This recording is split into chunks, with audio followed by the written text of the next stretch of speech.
I am going to meet my friend that I haven't seen in a long time. We're reuniting and it feels so good.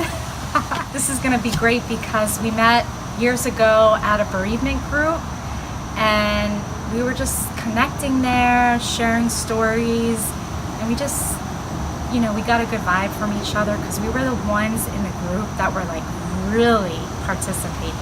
We were just like getting in deep with our stories and sharing and Look, it's a bald eagle. Where? As you can see, my friend is taking this video. Where is it? Is it a heron? Is it an eagle? Maybe a turtle up in the A turtle tree. too. There are turtles out there. I've seen Yes. quite a few. Haven't you? You never All the know. time. So- Alligator snapping turtles. See, there's friends all around. I love this. This is like good times with friends. So we are going to have fun and I'm going to get to interview her and you're going to see that she has a lot of stories and her parents were in the Holocaust. It's, I can imagine the devastation and everything that she's been through and her family. And so she was born after that, but still there's a lot to be said. Sweetheart of New Jersey. And this is Lily. She wants to be on Hollywood, right, Lily? Yes. Of Someday, you never know. course. I always hope. Yes. Having grown up in Europe in the 1940s, what was that like for you? I came from Poland 48 years ago.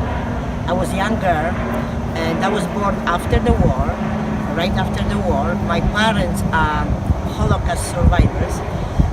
They only survived because they ran away to Russia.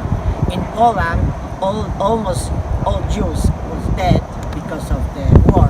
So my mother ran away to border and went to Russia. My father too, from different points, and they met in Russia and they get married. So they both lost their family. There was big impact on my life because I see them suffering, maybe not, they didn't say in words, but I feel like attitude and everything. They lost their whole, I don't even imagine losing my whole family. She was all alone, he was one sister. So I was in this town, Szczecin, called Szczecin. It's a town who used to be a German in Germany, but now it's in Poland for 70 years. So the town was destroyed totally, and I was a kid, I was playing, I went to school, where the town didn't look good because all this destruction from the war. And I can imagine they rebuilt it after? In a way they came to the town which was totally destroyed, but with hope. The war was over, they have a future, they have hope. I'm sure, whatever they do there, not only my parents, but people who came from Russia and other places, they have to live again from the beginning, they start new life. So they was very uplifted. And it was hard, I'm sure it was hard. The school starts, I was 7 years old, my mother have to prepare everything. It was nothing there, but my parents was okay. My father was a provider. He was a good provider. But I feel good, and I was okay, And when sibling was born, like my sister and my brother, there was twins. So we live a decent life there in the beginning. In the beginning, up to the point, I have to mention that because I was Jewish, I am Jewish. The thing in Poland was not easy because from the old times the Polish people was not so sympathies with Jewish. So my father, because of the war, he asked us to not say that we are Jewish unless somebody asks. So I never say it. We never say it, but people know. And I didn't feel any strict or anything bad about it. But don't say you Jewish. It's very bad, very, very hard for me. And we live like that, but from time to time I see this things like they didn't see that I'm Jewish because I didn't look like Jewish, but my brother was he looks like Jewish, so they said to me, gypsy, this and that, bad names. Children are cruel, so that's what they do. But we live decent life, and until the point when the communists, 1968, told us to leave Poland because we are Jews. Lily and I met at a grief support group. I had lost my mother, she had lost her husband, and it was a very, we were going through very tough times and grieving, and we needed each other. We had a good connection. We shared stories to the group, and I think that we also believe in hope and hope and change and a new beginning for both of us. So what we did was I took her dancing all night Yes. long. That was good. We did the foxtrot. There was experts, instructors that taught us tango and spinned us around. We painted the town red. Really lifted our spirits up and made us feel better. Yes. I feel your pain, maybe not exactly, but I'm a mother, so I cannot believe it. Like I cannot think if my daughters can lose the mother. So you tell me things about yourself. I was thinking like what my daughters think about that. I lost my husband. That was terrible because he was only 70 years old, and he was sick, emphysema. So everything was like going apart, and I was alone because my daughters was not living with me, the one in Canada, one in Arizona, and I found you, and we both lived each other. We did. I Spirit. love it. Yeah. Life is about connections. Absolutely. It's about good friends and good times and appreciating life. Because life is Yes. beautiful, right? Yes, life is beautiful. And know there's a new beginning. There's changes to be made. And to only improve yourself and grow as an individual. And if you need help, there's help out there. There's a lot of help out there. Yes. So get out there and enjoy your life. Yes, I will. I think it's so great that I could sit here with you and get to ask you these questions, because you've really gone through a lot of hardships in your life.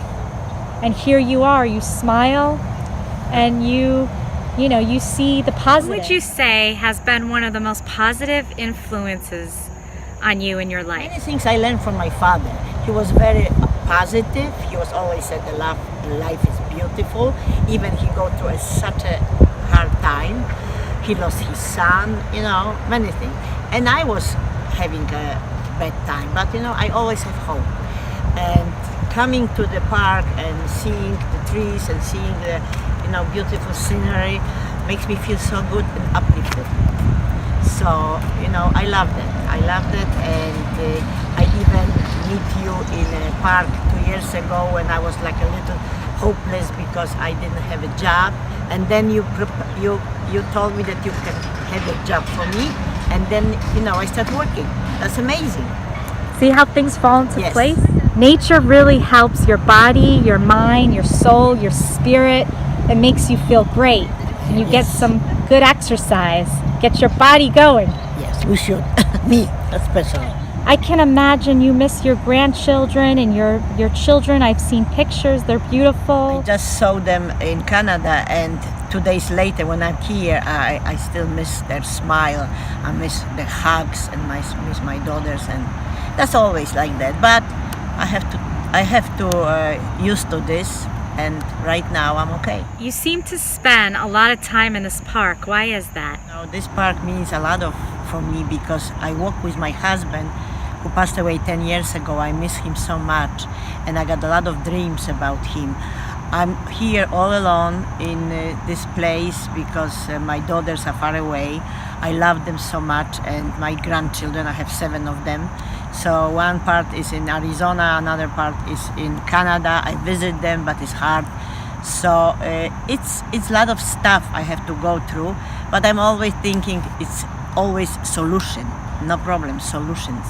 So I feel like I'm in the right place right now, thanks to you too. Oh. Can you tell me a little bit about your husband? When we walked here before he died, I remember now that he didn't hear nothing because he was dead from the accident. He fell down from a scaffold in Port Newark. So after that, he didn't hear for 30 years, never gained his hearing, but he always hear this bird. We talk by not sign language, lip reading, and by laugh.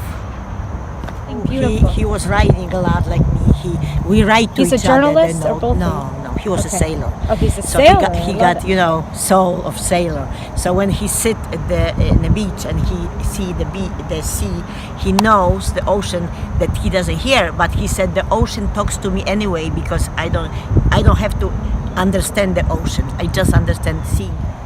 He always said that he is alone in a sailboat, and he was going to the lighthouse, and I'm there for him as a light. He's waiting there for you. Yes, he is. He's now your angel. Yes, oh yes, for sure. Can you speak of your marriage? I came to this country 1969, the land of opportunity, and my new house, my new home, and I was thrown out from Poland with my husband. We married and we this 1968, and we was thrown out from Poland because I'm Jewish. He was not.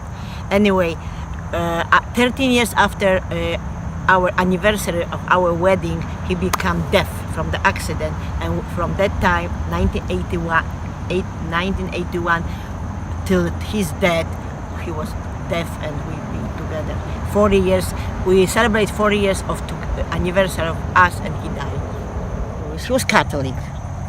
Yeah. So your husband was Catholic, and your mom and My mother didn't approve? Didn't approve.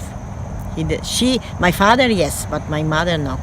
So she was very devastating that when she found out that I married him, and we both eloped, and we have wedding. Nobody knows that we have wedding. Did she forgive you? Yes, she forgave me. I mean, she never Or mentioned. she accepted it? She never mentioned. I don't think she ever accepted. But she have to accept it. She got grandchildren. We live together as a good family. And that's it. We love each other. She have to accept it. My father was okay with this, but my mother. This is old, generation which Jewish people supposed to marry Jewish people. So Yes. that's what it is.